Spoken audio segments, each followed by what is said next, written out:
2022 में सनातन opposing conference और 2023 में सनातन डिस्ट्रक्शन कॉन्फ्रेंस दोनों चेन्नई में हुई। और इन कॉन्फ्रेंसेस के पीछे आईएसआई ऑफ पाकिस्तान का इंफॉर्मेशन वॉरफेयर डॉक्ट्राइन नेटवर्क था। और इन दोनों कॉन्फ्रेंसेस का जो एंड रिजल्ट है वो है द्रविड़िस्तान क्रिएट करना। आईएसआई खालिस्तान भी क्रिएट करना चाहती थी, आईएसआई नॉर्थ ईस्ट को भी तोड़ना चाहती थी, आईएसआई ने नक्सलाइट्स को भी सपोर्ट किया, आईएसआई ने कश्मीर में भी टेररिज्म करी। लेकिन ये द्रविड़िस्तान क्यों, और ये द्रविड़िस्तान कब से? द्रविड़िस्तान इस कॉन्फ्रेंस का होना, इंफॉर्मेशन वॉरफेयर होना, और साथ ही में इन प्रकार की स्टेटमेंट्स की सनातन धर्म को इरेडिकेट कर दिया जाए, इन सारों के पीछे का लिंक क्या है, ये आप आज के वीडियो में समझेंगे। 2 सितंबर 2023 को चेन्नई में सनातन डिस्ट्रक्शन कॉन्फ्रेंस होती है। इस कॉन्फ्रेंस के स्टार स्पीकर होते हैं उदयनिधि स्टैलिन, जो कि एमके स्टैलिन मुख्यमंत्री के बेटे हैं। उन्होंने कहा कि भाई सनातन धर्म को हमें इरेडिकेट करने की आवश्यकता है, क्योंकि सनातन धर्म में बर्थ बेस्ड इनइक्वालिटी है। और इसीलिए जिस प्रकार से हमने कोरोना वायरस, डेंगू, मलेरिया इन जैसे डिजीजेस को इरेडिकेट किया है, हमें सनातन धर्म को भी इरेडिकेट करने की आवश्यकता है। आयरॉनिकल बात है कि बर्थ बेस्ड इनइक्वालिटी की चर्चा वो इंसान कर रहा है जिसने बर्थ बेस्ड इनइक्वालिटी का एडवांटेज लेते हुए पॉलिटिकल पावर कैप्चर करी है। उदयनिधि स्टैलिन कोई ग्राउंड का नेता नहीं है। ये अपने दादा और अपने बाप की दी गई विरासत के ऊपर बैठ के पॉलिटिक्स कर रहा है और आज की डेट में बर्थ बेस्ड इनइक्वालिटी की चर्चा कर रहा है। आयरॉनिकल बात देखिए कि इस पूरे के पूरे कॉन्फ्रेंस में आईएसआई ऑफ पाकिस्तान का इंफॉर्मेशन वॉरफेयर का डॉक्ट्राइन कैसे एप्लीकेबल होता है। यहाँ पर जब ये कॉन्फ्रेंस ऑर्गेनाइज की गई, इस कॉन्फ्रेंस में जो पार्टिसिपेंट्स आए उनको स्टडी मटेरियल, ब्रोशर्स दिए गए, डॉक्यूमेंट्स दिए गए। और आप जान के हैरान हो जाएंगे कि इन डॉक्यूमेंट्स में जिन लोगों के नाम लिखे थे वो नाम थे श्री नारायण गुरु, बाबा साहब अम्बेडकर, साथ ही में उसमें थे अपने ईवी रामास्वामी पेरियार और अय्या वाइकुंदर, वलालर और आयन कल्ली। दोस्तों, ये सारे लोग वो लोग हैं जिन्होंने सनातन धर्म के अंदर कहीं ना कहीं जो भी कमियां हों उनको हाईलाइट जरूर किया है, लेकिन किसी ने भी सनातन धर्म के डिस्ट्रक्शन जैसी बात नहीं करी। ये जो दोगलापन है, ये जो हिपोक्रेसी है कि इन जैसे लोगों का नाम, जिन्होंने रिफॉर्म्स की बात करी, उनका नाम प्रयोग करके एक नैरेटिव फैलाया जाए कि वो रिफॉर्म नहीं, वो डिस्ट्रक्शन चाहते थे। आईएसआई पाकिस्तान की आज की डेट में भारत में चुनाव से चंद समय पहले इसी प्रकार की हरकतें कराकर पूरे देश को आग लगा के उसको आग में डालना चाहती है। अब आप कुछ उदाहरण देखिए। हमने बात करी इस पर्टिकुलर ब्रोशर के अंदर एक बंदे की जिसका नाम था वलालर। दोस्तों, वलालर जो है, एक बार उससे ये पूछा गया कि भाई अगर आपको यंगर जनरेशन के लिए एक टेक्स्ट लिख के उनको कोई मॉरल मैसेज देना हो तो वो मॉरल मैसेज आप क्या देंगे। बहुत सोचने के बाद वलालर ने एक इंसिडेंट उठाया मनुनीति चोलन का। इस मनुनीति चोलन में उन्होंने ये बोला कि एक बार एक बच्चे के ऊपर एक चैरियट चला गया, लेकिन उसी चैरियट के सामने एक ग्रीविंग काउ पड़ी हुई थी, यानी कि एक गाय पड़ी हुई थी वहां पर जिसको उस समय चोट लगी हुई थी। और चैरियट का जो ड्राइवर था, अब उसके सामने दो चीजें थी, या तो वो अपने पुत्र को बचा लेता जिसके ऊपर से चैरियट निकल गया था, और या वो उस काउ को बचा लेता जो काउ उस समय वहां पर परेशानी में थी और उस समय उस काउ को बहुत सारी चोटें लगी हुई थी। और मनुनीति चोलन के इस इंसिडेंट में ये मैसेज है कि वो आदमी ने अपने बच्चे को नहीं बल्कि उस काउ को बचाया। और वो काउ को इसलिए बचाया क्योंकि उसको ये पता था कि जो काउ है, it is the abode of all divinities. अब इस केस में इस बंदे ने, वलालर ने, कहां पर सनातन धर्म के डिस्ट्रक्शन की बात करी। इस बंदे का फोटोग्राफ और नाम लगाना कहां तक जायज है, आप गेम समझिए। इसके बाद मैं एक और उदाहरण देता हूं श्री नारायण गुरु का। श्री नारायण गुरु के पास एक बार एक श्रद्धालु आया। उस श्रद्धालु ने श्री नारायण गुरु को पूछा कि यदि कभी कोई गाय मर जाए तो क्या उस गाय का मीट का सेवन हमें कर लेना चाहिए, मार के नहीं, मरी हुई गाय का। तो श्री नारायण गुरु जो थे, उन्होंने उस श्रद्धालु को पूछा कि तुम्हारी माता जीवित हैं या मर गई। तो उसने कहा कि नहीं, हमारी माता तो मर गई हैं। तो श्रद्धालु को पूछा, जब आपकी माता मर गई थी तो उस समय आपने उनका शमशान घाट में ले जाके क्रियाकर्म किया था या उनका मीट खा लिया था। श्रद्धालु को अपना आंसर मिल गया। कि जो गाय है उसको एक डिविनिटी का दर्जा है, एक मदर का दर्जा है। इस केस में भी श्री नारायण गुरु ने इस उदाहरण के तहत भी अगर आप देखें तो ये बताइए मुझे कि कहां पर उनके राइटिंग्स में सनातन धर्म के डिस्ट्रक्शन की बात हुई। फिर इनका उस फोटोग्राफ को लगाना और इनका नाम लिखना एक प्रोपोगेंडा कैंपेन है। इसके बाद आप देखिए एक बंदा और जिसका नाम वहां पर प्रोपोगेंडा कैंपेन के लिए लिखा गया, वो था रिताईमलाई श्रीनिवासन। दोस्तों रिताईमलाई श्रीनिवासन जो हैं वो एक बहुत बड़े सोशल जस्टिस के फाइटर थे और एक डिवोट हिंदू भी थे। और सबसे बड़ी बात श्रीनिवासन की ये थी कि वो जब भारत से बाहर जाके दूसरे फॉरेन लैंड्स में भी जाते थे, वहां पर भी वो सनातन धर्म को हमेशा प्रोटेक्ट करते थे। आप रिताईमलाई श्रीनिवासन की एक चीज को देखिए कि जब वो साउथ अफ्रीका गए और जब वहां साउथ अफ्रीका में उन्होंने अपने लिए एक घर बनाया, तो एक दूसरा फेलो इंडियन था वहां पे, और उस फेलो इंडियन ने उस समय रिताईमलाई श्रीनिवासन को लाके एक काऊ गिफ्ट करी। अब ये काऊ को गिफ्ट करने से प्रूव होता है कि इन लोगों के मन में सनातन धर्म को लेके किसी प्रकार का कोई दुष्ट थॉट प्रोसेस नहीं था। आप देखिए अय्या वाइकुंदर के बारे में। दोस्तों अय्या वाइकुंदर को विष्णु का एक अवतार भी माना जाता था और साथ में उन्होंने पुराण्स को बहुत अग्रेसिव तरीके से रिवाइटलाइज किया है। अय्या वाइकुंदर का अगर आप देखें तो उन्होंने ब्रिटिश के समय एक बड़ी महत्वपूर्ण टिप्पणी दी। उन्होंने कहा कि भाई ब्रिटिश के कारण भारत में दो प्रकार के ईविल्स हैं। एक ईविल था कॉलोनियल इवेंजलिज्म, जो कि कॉलोनियल क्रिश्चियन मिशनरीज थे जो हिंदुओं को क्रिश्चियनिटी में कन्वर्ट कर रहे थे। इसको उन्होंने दिया नाम वाइट ईविल का। साथ में उन्होंने कहा कि सनातन धर्म में सोशल स्टैग्नेशन है और ये सोशल स्टैग्नेशन को उन्होंने काली ईविल बोला। और उन्होंने कहा कि हम इस सोशल स्टैग्नेशन को इम्प्रोवाइज करेंगे, इसको रिमूव करेंगे, इसके अंदर की जो प्रॉब्लम्स है उसको हटाएंगे। पर उन्होंने सनातन धर्म के डिस्ट्रक्शन की बात नहीं करी। आप देखिए कि अय्या वाइकुंदर ने तो इस हद तक काम किया कि उन्होंने एक घर वापसी मूवमेंट भी चालू करी थी उस समय कॉलोनियल पीरियड में, कि जिसमें वो क्रिश्चियन में जो कन्वर्ट हो गए थे उनको क्रिश्चियनिटी से रिकन्वर्ट करके वापस विष्णु के फोल्ड में उनको लाने की कोशिश उन्होंने करी थी, एक मूवमेंट चलाकर। इसके बाद अगर हम आयन काली की बात करें दोस्तों, तो आयन काली को तो हिंदू धर्म का महात्मा भी माना जाता है। और वो इसलिए माना जाता है क्योंकि उनकी सबसे बड़ी इंस्पिरेशन थी सदानंद साधु। उन्होंने हमेशा ही हिंदू एकता की बात करी। उन्होंने हिंदुओं की जो बेसिकली मार्जिनलाइज्ड कम्युनिटीज थी उनको हिंदू फोल्ड में उनके राइट्स दिलवाने के लिए लड़ाई करी। इन सारे लोगों का जिनका नाम मैंने आपके साथ शेयर किया, ये सारे लोगों के चित्र लगे हुए थे दोस्तों उस ब्रोशर में।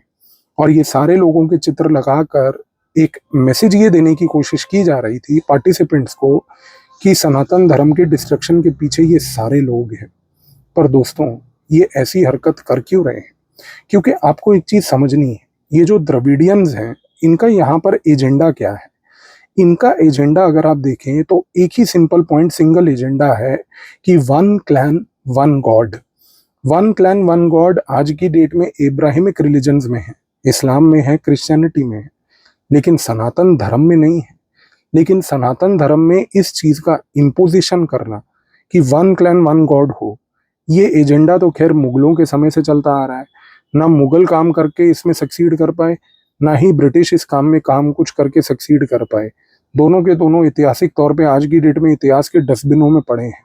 तो ये लोग जब कामयाब नहीं हो पाए तो आज की डेट में ये लोग कौन हैं द्रविडियंस जो प्रेजेंट डे सिनेरियो में इस प्रकार की कॉन्फ्रेंसेस करके ऐसा एजेंडा चलाने की कोशिश कर रहे हैं। पर आप चीज को समझने की कोशिश कीजिए दोस्तों, यहाँ पर गेम सिर्फ इन कॉन्फ्रेंसेस में सनातन धर्म को बदनाम करने का नहीं है। गेम है द्रविडियन मूवमेंट के थ्रू द्रविडिस्तान बनाने का। अब मैं आपको एक बड़ा दिलचस्प सा पॉइंट बताता हूँ कि एक किताब है और इस किताब का नाम है basically 10 things about Periyar Dravidian parties that they will not want you to know. इसका नाम मैंने डिस्क्रिप्शन में भी लिखा है, अगर आप चाहें तो इस किताब को पढ़िएगा। और इसके ऑथर हैं ए नीलाकंदम। ए नीलाकंदम की ये जो किताब है, इस किताब में उन्होंने पूरा गेम प्लान द्रविडियन पार्टीज का एक्सप्लेन करा है। उन्होंने लिखा है कि भाई इन द्रविडियन पार्टीज का लिंक पाकिस्तान में जिन्ना से भी था। और वो जिन्ना से ये था कि ये हमेशा से जिन्ना की बड़ी इंस्पिरेशन करते थे। इंस्पिरेशन इसलिए करते थे क्योंकि इनको ये लगा था कि जिन्ना जैसा आदमी अपने लिए एक पाकिस्तान क्रिएट कर पाया, और यदि वो अगर पाकिस्तान क्रिएट कर पाया तो उसकी मदद ये लोग चाहते थे एक द्रविडिस्तान क्रिएट करने के लिए। इस द्रविडिस्तान की मूवमेंट को सक्सीड ना होने के पीछे जो व्यक्ति था उसका नाम था सरदार वल्लभ भाई पटेल। उन्होंने इस पूरे के पूरे एम्बिशन को और इस मूवमेंट को हमेशा से स्मैश किया। इनफैक्ट दोस्तों, आप जान के ये हैरान भी हो जाएंगे कि इन पार्टीज ने, और ऐसा नीलकंदम अपनी किताब में लिखते हैं, कि जब 15 अगस्त 1947 को भारत आज़ाद हुआ, उस दिन इन पार्टियों ने मिलकर डे ऑफ मोर्निंग मनाया। इन्होंने आज़ादी का जश्न नहीं मनाया। तो अब आप इनका माइंडसेट समझ सकते हैं।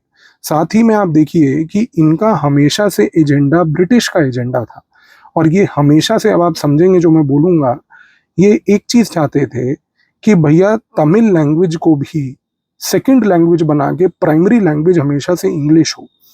अगर आपने भारत के आज़ादी के बाद के इतिहास को कभी पढ़ा है तो आपने एक चीज़ वहाँ पर नोट करी होगी, और मैंने इसके ऊपर एक वीडियो भी बनाई है, मैं उसका डिस्क्रिप्शन में भी लिंक दे दूंगा आपको। आप देखिए कि इन्हीं साउथ इंडियन स्टेट्स ने हमेशा से एक मूवमेंट चैंपियन करी थी कि हिंदी का इम्पोजिशन भारत में, साउथ इंडिया में नहीं होना चाहिए। देखिए, हिंदी एक राष्ट्र भाषा है। आप इस चीज़ से एक्सेप्ट करें, रिजेक्ट करें, ये आपका पर्सनल ओपिनियन हो सकता है, लेकिन हिंदुस्तान की भाषा हिंदी है। इन्होंने ये जो कैंपेन चलाया कि स्टॉप हिंदी इम्पोजिशन, अब आप इनके लिंक समझ पा रहे हैं। और तो और, इस पूरा जो ये अभी कॉन्फ्रेंस हुआ, चाहे वो सनातन अपोजिंग कॉन्फ्रेंस था या जो प्रेजेंट डे में सनातन डिस्ट्रक्शन कॉन्फ्रेंस 2 सितंबर को हुआ, अब आप ये देखिए कि इन कॉन्फ्रेंसेस के मेन ऑर्गेनाइजर्स जो थे वो आईएसआई ऑफ पाकिस्तान डायरेक्टली नहीं बल्कि इनडायरेक्टली थे, अपने एक बंदे के थ्रू जिसका नाम है पीटर फ्रेडरिक। दोस्तों, पीटर फ्रेडरिक जो है एक बहुत ही महत्वपूर्ण आईएसआई का एक मोल है, एक काम करने वाला उनका कार्यकर्ता कह लीजिए, व्यक्ति कह लीजिए। पीटर फ्रेडरिक बेसिकली दोस्त है एक बहुत ही महत्वपूर्ण आदमी का जिसका नाम है भजन सिंह बिंदर। और भजन सिंह बिंदर जो है दोस्तों, वो रहता है प्राइमरीली अमेरिका में। भजन सिंह बिंदर सरदार का रूप बनकर और सरदार का भेष बनाकर रहता तो अमेरिका में है, लेकिन उसका रियल नाम है मेजर इकबाल चौधरी। वो आईएसआई का एक कवर एजेंट है, अंडर कवर ऑफिसर है, जो भजन सिंह भिंदर का रूप धारण करके अमेरिका में रहता है। और भिंदर का ही एक बहुत ही क्लोज फ्रेंड था पीटर फ्रेडरिक। इस पीटर फ्रेडरिक को नर्चर करने वाला, कल्टीवेट करने वाला भजन सिंह भिंदर यानी कि अलियास इकबाल चौधरी ही था। इस बंदे ने, भजन सिंह भिंदर ने पीटर फ्रेडरिक को एक ऐसा रूप दिया कि इसने पूरे सोशल मीडिया से लेके हर जगह पर उसको एक बहुत बड़ा साउथ एशियन एक्सपर्ट बना के पोर्ट्रे कर दिया। अब ये सो कॉल्ड जो south Asian expert Pieter Friedrich है, ये बहुत सारे भारत के एनजीओज के साथ भी जुड़ा हुआ है। भारत के कई प्रसिद्ध अखबारों में भी ये बंदा जो है उनके थ्रू आर्टिकल्स लिखवाता है और एक पूरा इंटेलेक्चुअल सबवर्जन का कैंपेन भारत में चलाता है। और तो और, अब इस पीटर फ्रेडरिक और भजन सिंह बिंदर का एक कार्य देखिए। 2019 में जी जिनपिंग भारत आया था। भारत के प्रधानमंत्री के साथ महामल्लापुरम में, तमिलनाडु में, चेन्नई के पास एक मीटिंग हुई थी। आज अगर आप गूगल पे एक सर्च भी करते हैं तो वहां पर आप ऑब्जर्व करेंगे कि डीएमके पार्टी ने उस समय और उनके कई कार्यकर्ताओं ने गो बैक मोदी करके एक बहुत बड़ा ट्वीट स्टॉर्म चालू किया था। बहुत सारे पोस्टर्स भी लगाए गए थे। इन सारे पोस्टरों के पीछे और कोई नहीं बल्कि भजन सिंह बिंदर और पीटर फ्रेडरिक थे। उन दोनों का जो ऑब्जेक्टिव था कि इंडिया में जी जिनपिंग के आने के दौरान इस पूरी मूवमेंट को एक ट्वीट स्टॉर्म बना के, आप समझ रहे हैं, ट्वीट स्टॉर्म बनाकर एक इंफॉर्मेशन वॉर करके करोड़ों लोगों से ट्वीट करवा के, रीट्वीट्स करवा के, इन्होंने वो लेवल का एक सबवर्जन हमारी सोसाइटी में क्रिएट करने की कोशिश करी। एक संस्था है दोस्तों जिसका नाम है द्रविड़ कज़गम। इसका एक बहुत ही महत्वपूर्ण नेता वीरामणि नाम का 2019 में अमेरिका गया। अमेरिका में जाकर ये मिला भजन सिंह बिंदर से, और भजन सिंह बिंदर के साथ साथ इसकी मुलाकात हुई पीटर फ्रेडरिक के साथ भी। पीटर फ्रेडरिक भजन सिंह बिंदर के साथ मुलाकात करके इस बंदे ने सेलिब्रेट किया 141st birthday of E V Ramaswamy Periyar. उस दौरान एक डॉक्यूमेंट भी रिलीज किया गया। उस डॉक्यूमेंट में traditional anti Brahminism rhetoric, traditional anti Hinduism rhetoric, ये पूरा प्रोपोगेंडा वहां पर चला। अब ऐसा तो हो नहीं सकता कि द्रविड़ कज़गम के जो लोग हैं उनको ये बात मालूम नहीं थी कि भैया भजन सिंह बिंदर कौन है। ऐसा तो हो नहीं सकता कि उनको मालूम नहीं है कि पीटर फ्रेडरिक कौन है। तो आप चीज को समझने की कोशिश कीजिए। इन लोगों का ऑब्जेक्टिव आज की डेट में यही है कि ये लोग इलेक्शन से पहले भारत में ऐसी परिस्थितियां क्रिएट करना चाहते हैं कि हिंदू समाज जो है या आप सनातन धर्म जो है उसको बदनाम कीजिए, लोगों के अंदर किसी प्रकार की एकता ना हो, एक ऐसा वायलेंट सा थॉट प्रोसेस लोगों के अंदर क्रिएट हो जाए जिससे कि लोग भड़के और वो सोशल मीडिया पे गाली गलौज करें, एक दूसरे को अपोज करें। और आप देखिए कि 2 सितंबर 2023 जब से ये सनातन डिस्ट्रक्शन कॉन्फ्रेंस हुई तब से लेके अब तक जो भी सोशल मीडिया पे एक स्टॉर्म चल रहा है, जो भी आज की डेट में लड़ाई हो रही है, जो भी आज की डेट में स्टेलिन के खिलाफ बातें हो रही हैं, आज की डेट में इसकी वजह से भारत अपने ही अंदरूनी इन इश्यूज में बिजी हो गया है। आईएसआई ऑफ पाकिस्तान प्रिसाइसली ये चाहती है, वो यही चाहती है कि लोग भारत में आपस में एक दूसरे से लड़ते रहें, एक दूसरे के इश्यूज को लेके एक दूसरे के खिलाफ नफरत पैदा करते रहें। और यही गेम प्लान आईएसआई आने वाले चंद महीनों में और अग्रेसिव तरीके से चलाएगी। तो आई होप कि अब आपको ये समझ आ रहा है कि ये जो पूरा का पूरा गेम प्लान है, ये जिन्ना के समय से चली हुई वो मूवमेंट कि भैया एक द्रविडिस्तान बना दो, अगर आपने पाकिस्तान बना लिया तो हमारे लिए एक द्रविडिस्तान बना दो, ये ड्रीम तब से लेके अब तक खत्म नहीं हुआ है। और सबसे बड़ी बात, आज की डेट में ये लोग होते कौन हैं दोस्तों? सनातन धर्म को इरेडिकेट करने वाले। मैं आपको एक छोटा सा एनेक्डोट देता हूँ।